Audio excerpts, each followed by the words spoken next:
Selamat siang Bu. Selamat siang Pak. Iya. Kegiatan hari ini kita akan melakukan katanya supervisi terkait tentang masalah coaching ya Bu ya. Iya. Ibu akan melakukan coaching bersama siapa Bu coachnya? Sama Ibu Rizky Pak. Ibu Rizky. Oke. Ada beberapa poin atau indikator yang akan kita bahas sebelum Ibu melakukan tindakan coaching Bu ya, dalam kegiatan tersebut. Yang pertama yang saya tanyakan kepada Ibu tentang masalah apakah Ibu memahami apa saja poin-poin sebelum kita melakukan kegiatan supervisi atau pra-supervisi Bu? Ya. Oke. Saya akan jelaskan dulu ya tentang masalah rubrik penilaian percakapan seorang coaching.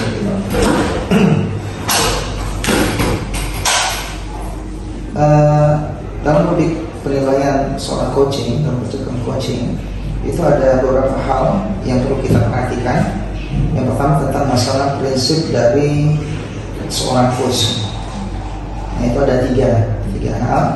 Yang pertama tentang kemitraan, kemudian yang kedua proses kreatif, dan yang ketiga memaksimalkan potensi. Dari ketiga hal ini, prinsip-prinsip ini kita harus paham benar poin-poinnya sehingga kita mendapatkan satu gambar yang khusus terhadap coaching kita yang akan kita coaching begitu Bu ya. Oke, yang kedua tentang kompetensi inti Bu dari seorang coaching. Ada tiga juga indikatornya. Yang pertama presence, artinya kehadiran penuh. Yang kedua mendengarkan aktif, dan yang ketiga mengajukan pertanyaan yang berbobot sesuai dengan teknik rasa. Gitu. Setelah itu kita tentunya akan mengharapkan coachingnya sesuai dengan alur yang digunakan Tirta. Tirta itu seperti yang kita ketahui awal itu, mungkin itu sudah paham juga, itu saya mengingatkan kembali saya, yaitu pertama tujuan, kemudian identifikasi, kemudian yang ketiga rencana aksi, dan keempat tanggung jawab. Nah, dari yang saya sampaikan ini, apakah Ibu sudah memahami semua? Ya, saya. Baik Bu, kita untuk masuk lanjut yang ke tahap 2, yaitu saya akan menanyakan tentang diri Ibu. Kompetensi coaching apa yang akan Ibu kembangkan begitu? Dalam proses coaching ini Pak, kompetensi yang akan saya kembangkan yaitu kehadiran penuh, mendengarkan aktif, dan pertanyaan berbobot. Ini tiga kompetensi yang akan saya kembangkan. Berarti 3 poin ini Bu, ya. Kehadiran penuh, kemudian apa tadi? Mendengar aktif, dan mengajukan pertanyaan yang berbobot. Oke, pertanyaan yang berbobot. Iya.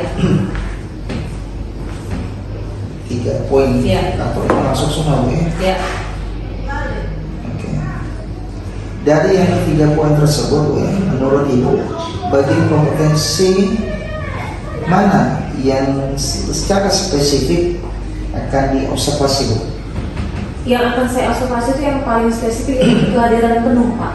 Oh, di kehadiran penuh ya, di kompetensi inti yaitu kehadiran penuh.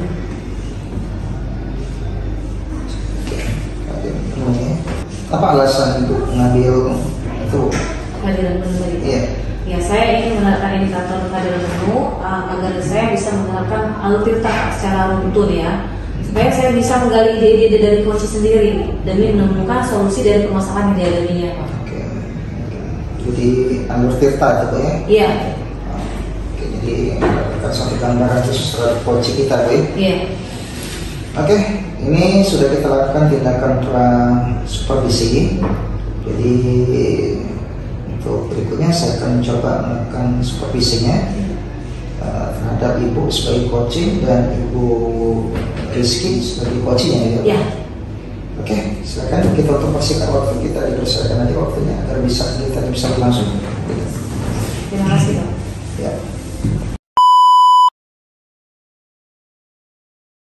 Assalamualaikum Bu Kiki. Waalaikumsalam Ibu Yunus. Apa kabarnya hari ini? Alhamdulillah Bu, baik. Tapi sedang banyak pikiran ini Bu. Iya, tadi saya dengar Ibu di HP tadi Ibu menghubungi saya. Iya. Sepertinya ada hal yang mengganggu pikiran Ibu sehingga Ibu menghubungi saya. Seperti kayak Ijen Bu ya. Iya Bu, betul sekali. Jadi saya ini akhir-akhir ini kepikiran anak-anak di kelas ya Bu ya. Seperti yang Ibu ketahui, saya kan mengajar di kelas rendah ya Bu ya. Di kelas 2. Oh, enggak. Di kelas 2. Saya sering di kelas 2 Bu ya. Iya, tahun kemarin Bu yang saya kelas 1. Jadi di kelas 2 ini Bu, mungkin ini karena semester awal ya Bu ya. Baru 3 bulan lah kita dari bulan Juli itu, tetapi saya lihat ada beberapa anak saya itu Bu di kelas itu yang masih pasif. Oh gitu. Iya, pasif untuk pembelajaran di kelasnya Bu. Jadi Ibu menemukan kendala, istilahnya masalah ya Bu ya, bahwa ada beberapa anak di kelas itu kurang aktif ya Bu belajar. Betul sekali Bu. Terus dari permasalahan yang Ibu hadapi itu kira-kira apa Bu alasan sampai anak itu melakukan hal tersebut? Sampai anak itu pasif mengikuti pelajaran tersebut. Iya. Jadi Bu, kalau menurut saya Bu ya, mereka itu pasif itu karena mereka itu belum paham dari materi yang saya ajarkan seperti itu Bu. Jadi kalau anak-anak kurang paham, bagaimana mereka mau mengikuti pelajaran dengan baik ya kan Bu ya, logikanya seperti itu. Itu yang saya temui di kelas. Kemudian Bu, saya rasa juga mereka kurang aktif itu karena kolaborasi dengan teman itu Bu masih kurang, masih minim. Karena kan di kelas 2 ini kan Bu ya dicampur dari kelas 1 A Bu ya, 1B, 1C. Jadi mereka itu mendapatkan teman baru, suasana baru. Jadi mungkin mereka belum untuk beradaptasinya. Sehingga ada beberapa anak yang saya lihat itu Bu kurang aktif di kelas, dan itu jujur Bu ya mengganggu pelajaran saya Bu. Bagaimana kita mau menjelaskan pelajaran sedangkan anak itu pasif Bu, seperti itu. Jadi istilahnya dua arah itu tidak berjalan dengan lancar Bu ya. Jadi ibu hanya menjelaskan, ada beberapa siswa yang tidak mendengarkan secara aktif ya. Iya betul sekali Bu, itu kesulitan saya Bu sekarang. Terus ini dari permasalahan yang Ibu hadapi dengan anak, ada beberapa anak yang pasif mengikuti pelajaran di kelas. Itu kan pasti ada rencana Ibu ke depannya agar anak-anak yang kemarin pasif, tidak aktif dalam kelas bisa kembali aktif. Kalau boleh saya tahu, apa rencana yang akan Ibu ambil ke depannya? Jadi dari pembicaraan kita tadi Bu ya, saya mendapatkan ide gitu. Jadi menurut saya untuk rencana ke depan itu, saya akan membuat pembelajaran di kelas itu lebih menyenangkan lagi Bu. Ya, jadi mungkin saya akan menggunakan media pembelajaran yang bagus, yang menarik perhatian anak, sehingga anak yang tadinya pasif melihat media yang saya tampilkan di depan kelas, mereka untuk lebih tertarik dulu Bu, seperti itu. Dan harapan saya dengan mereka tertarik dengan media yang saya lakukan atau metode yang saya lakukan, mereka lebih bisa aktif di pelajaran saya Bu, seperti itu. Jadi saya rasa dengan media, dengan metode pembelajaran yang menyenangkan, atau mungkin akan saya ajak mereka untuk pembelajaran di luar kelas Bu. Mungkin mereka juga bosan ya Bu ya. Selama ini di kelas 1 mereka di kelas terus belajar membaca, menulis di kelas. Monoton ya Bu ya? Ya monoton. Mungkin suatu saat nanti akan saya ajak mereka pembelajaran ke luar kelas agar lebih menarik lagi Bu, seperti itu. Jadi ide-ide atau rencana-rencana yang akan Ibu ambil ke depannya itu adalah istilahnya merubah ya Bu ya? Merubah metode belajar. Mungkin yang selama ini hanya menjelaskan, latihan gitu kan. Sekarang Ibu mau punya rencana mengubah metode yang pembelajaran yang lebih menyenangkan, ya Bu ya, lebih menyenangkan. Mungkin bisa Ibu ambil, Ibu adakan kegiatan pembelajaran di luar kelas, biar mancing lah Bu ya, mancing ada keinginan untuk anak-anak lebih aktif. Nah dari permasalahan yang Ibu hadapi itu, kira-kira berada di skala berapa itu? Dari 1 sampai 0 itu, dari 1 sampai 10 itu berapa? Untuk rencana saya tadi ya Bu ya. Yang sebelumnya Bu? Oh yang sebelumnya. Karena mereka masih kurang aktif Bu, saya rasa skala saya masih di skala 6 gitu ya. Dan yang untuk rencana saya ini Bu, saya harapkan yang pastinya lebih meningkat ya Bu ya. Mungkin di skala 8 atau 9, tapi harapan saya betul-betul itu di skala 10 ingin keinginan saya seperti itu. Terus dari metode-metode atau ide-ide yang Ibu rencanakan itu, kira-kira rencana mana yang lebih fokuskan? Kan tadi Ibu bilang memberikan istilahnya pembelajaran di luar kelas, metode pembelajaran yang lebih menyenangkan, memberikan media-media. Nah, kira-kira yang lebih rencana yang mana yang lebih spesifik gitu? Apakah pembelajaran di luar kelas atau memberikan menampilkan media-media yang menyenangkan atau bagaimana? Kalau menurut saya Bu nih bagus sekali nih ininya Bu ya. Jadi saya muncul lagi ide saya Bu. Jadi kalau menurut saya Bu, karena anak-anak ini kan masih anak kelas rendah anak kelas 2. Jadi mungkin saya lebih banyak mereka itu metodenya itu dengan audiovisual. Menonton. Karena anak-anak itu lebih tertarik dengan menonton dengan warna yang gambar yang berbeda. Iya, jadi saya rasa yang ingin saya lebih spesifikkan lagi itu adalah pembelajaran yang menyenangkan dengan media, rekor seperti itu. Istilahnya media visual, melihat langsung betul sekali Bu. Lalu itu kan pasti membutuhkan waktu tuh. Dari rencana-rencana yang Ibu inginkan dilaksanakan itu membutuhkan waktu. Kira-kira berapa lama jangka waktu untuk menerapkan rencana-rencana yang Ibu miliki? Kalau masih butuh waktu jangka panjang tapi untuk memulainya Bu ya, saya rasa untuk minggu ini sudah bisa saya mulai Bu. Karena kebetulan sekali ini kami masuk ke materi bangun datar. Jadi dengan mungkin dengan menonton gambar bentuk-bentuk bangun datar dengan banyak warna, mereka lebih tertarik lagi nih Bu. Jadi mungkin akan saya lakukan dalam minggu-minggu ini. Dan harapan saya skala yang tadi Bu itu dapat tercapai bulan depan. Gitu ya, karena kan ini sudah mulai memasuki awal bulan ya. Jadi bisa dikatakan membutuhkan waktu sekitar 1 bulan untuk mencapai skala 10 tadi ya Bu ya. Baik, dari rencana Ibu tersebut dan skala waktu, istilahnya jangka waktu 1 bulan, kan pasti Ibu membutuhkan bantuan pihak luar, begitu kan? Karena segala sesuatu kan pasti ada kolaborasi atau bantuan. Kira-kira kalau boleh saya tahu pihak-pihak mana, siapa saja yang Ibu butuhkan bantuannya? Untuk rencana yang akan saya lakukan itu mungkin saya butuh bantuan dari wakil sarana dan prasarana ya Bu ya, untuk menyiapkan proyektornya. Jadi untuk medianya. Jadi karena di sekolah kami itu untuk alat-alat seperti itu dipegang oleh wakil sarana dan prasarana. Jadi saya mungkin akan lebih banyak berinteraksi atau membutuhkan bantuan kepada beliau. Selain wakil tadi, ada pihak lain yang Ibu libatkan untuk menerapkan rencana-rencana ini? Ya mungkin ini Bu ya, rekan sejawat di kelas 2.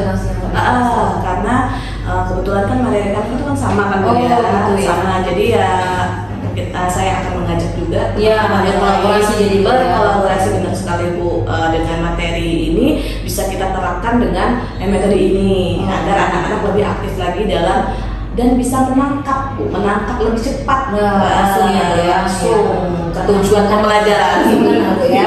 Oke, dari paparan Ibu, penjelasan Ibu, rencana-rencana Ibu, jangka waktu dan pihak-pihak yang istilahnya yang membantu Ibu, kalau saya tangkap nih, sepertinya saya yakin apa yang ingin Ibu capai itu bisa tercapai dengan yang skala 10 tadi ya Bu ya.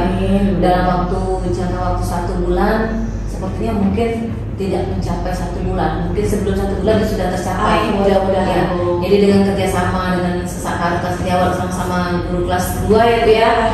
Terus istilahnya bapak wakil yang memegang sarana dan sarana tadi. Terus juga ada kolaborasi dengan anak-anak murid gitu ya Bu ya.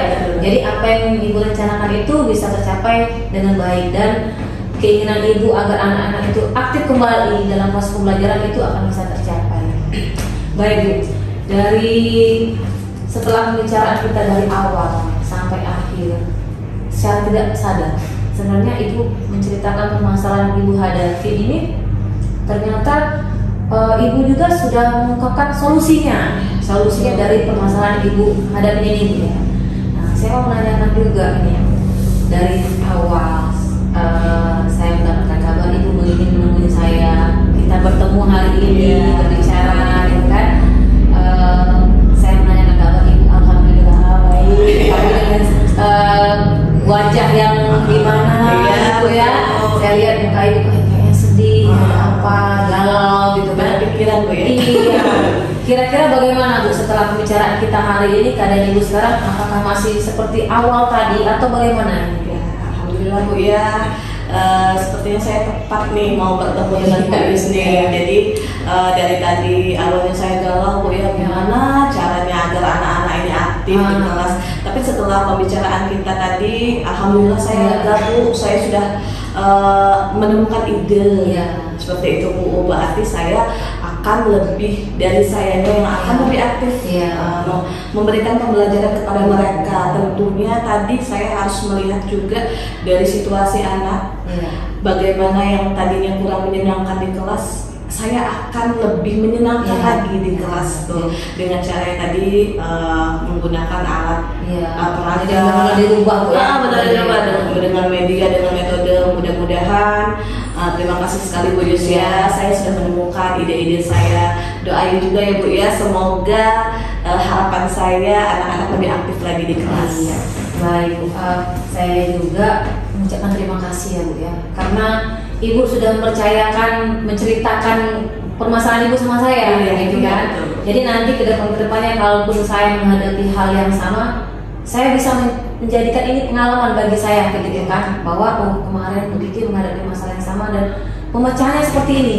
Jadi apabila permasalahan tersebut kena di saya, itu akan saya ambil langkah-langkah yang the best untuk Bu Kiki ya. Semoga apa yang kita inginkan bisa tercapai. Pencapaian Ibu yang skala 10 tadi bisa terlaksana dengan baik ya.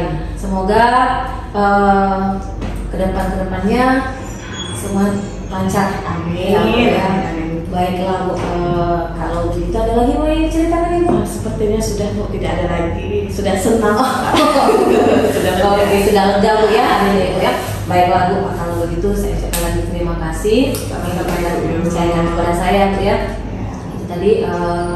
Baiklah, kalau tidak ada lagi yang dibicarakan, kita cukupkan bicara kita hari ini Bu ya. Iya.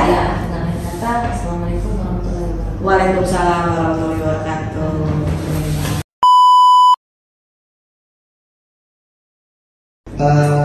Baik Bu, tadi sudah saya melakukan pengamatan hasil selama Ibu melakukan coaching terhadap coaching Ibu Rizky, dan di situ luar biasa interaksi yang terjadi antara Ibu sebagai coaching dan Ibu Rizky sebagai coachingnya, gitu Bu ya. Baik, yang saya tanyakan begini Bu, pencapaian dalam pengembangan yang akan diinginkan itu seperti apa Bu?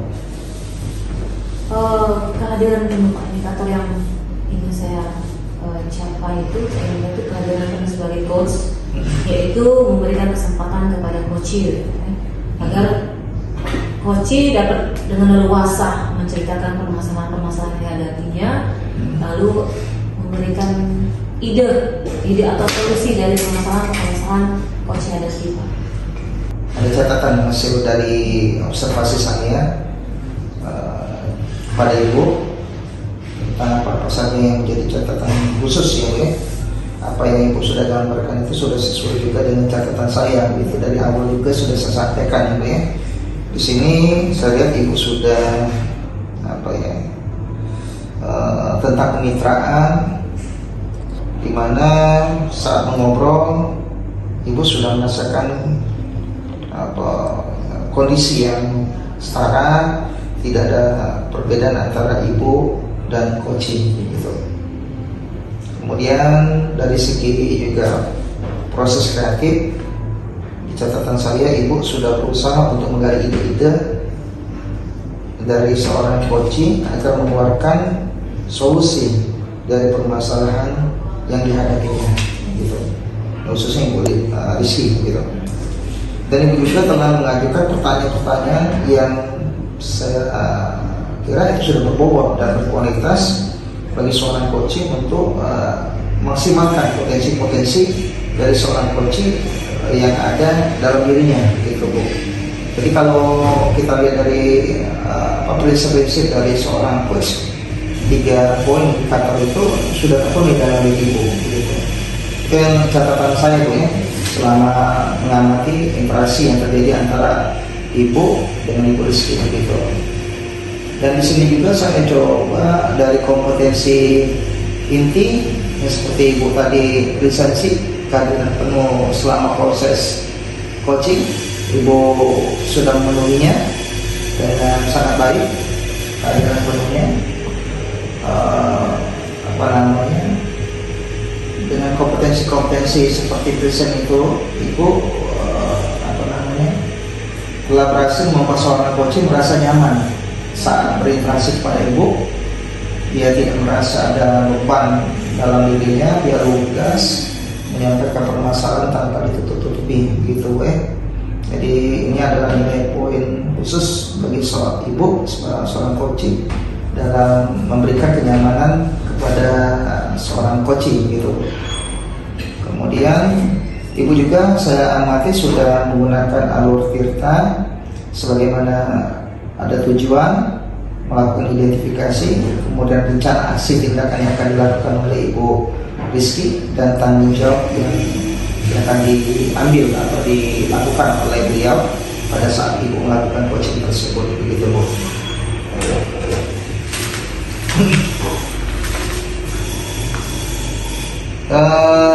Baik Bu,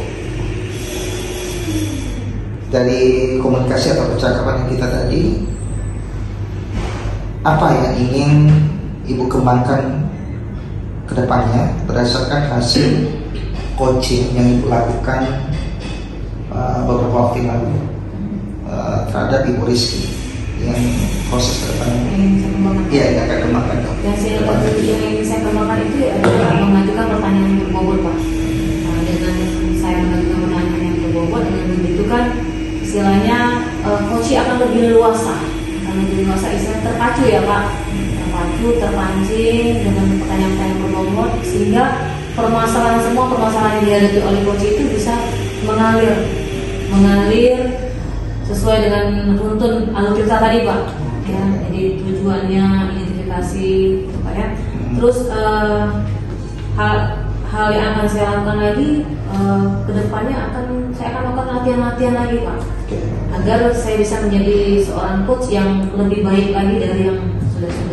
Oke, jadi latihan untuk meningkatkan kompetensinya. Iya, agar kedepannya lebih berkemampuan Bu ya. Menjadi seorang coach yang memang handal dan berkualitas Bu ya. Oke.